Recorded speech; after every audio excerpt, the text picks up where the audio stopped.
परिषद नावाची जी संस्था आहे त्याचे मुख्य विश्वस्त शरद पवार साहेब आहेत आणि त्या 6 जणांच्या विश्वस्त मंडळामध्ये मी देखील काम करतो. मला संधी ती मिळालेली आहे आणि या संदर्भातली एक बैठक आज शरद पवार साहेबांनी सिल्वर ओक येथे आयोजित केली होती.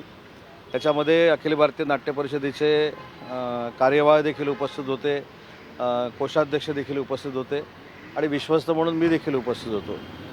जिल्ह्यातल्या अखिल भारतीय नाट्य परिषदेच्या ज्या शाखा आहेत या संदर्भामध्ये काही धोरणात्मक निर्णय नाट्य परिषदेच्या उन्नतीसाठी घेण्याचं माननीय शरद पवार साहेबांच्या मनामध्ये आहे आणि त्याच्या संदर्भामध्ये 11 सप्टेंबरला शरद पवार साहेबांनी यशवंत नाट्य मंदिर येथे विश्वस्तांची एक बैठक आयोजित केलेली आहे आणि त्याच्यानंतर विश्वस्त आणि नियामक मंडळाची अशी एक बैठक शरद पवार साहेबांच्या अध्यक्षतेखाली होईल आणि या संपूर्ण प्रक्रियेमधला मी एक भाग असल्यामुळं मला शरद पवार साहेबांनी आजच्या बैठकीला बोलवलं होतं. त्याच्यामध्ये कुठचंही राजकारण नव्हतं.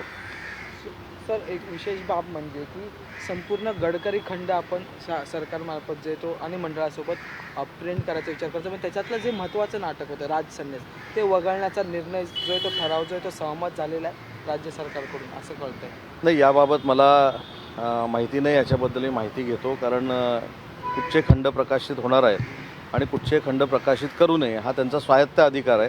परंतु याबाबतली माहिती मी नक्की घेईन आणि माहिती घेतल्यानंतर त्याच्यावर बोलणं योग्य ठरणार.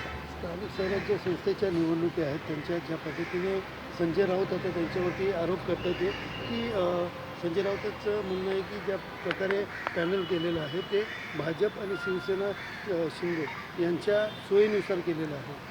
कसलं पॅनल? आता ज्या पद्धतीने प्रभाग रचना प्रभाग रचना एक लक्षात ठेवा, म्हणजे स्थानिक स्वराज्य संस्था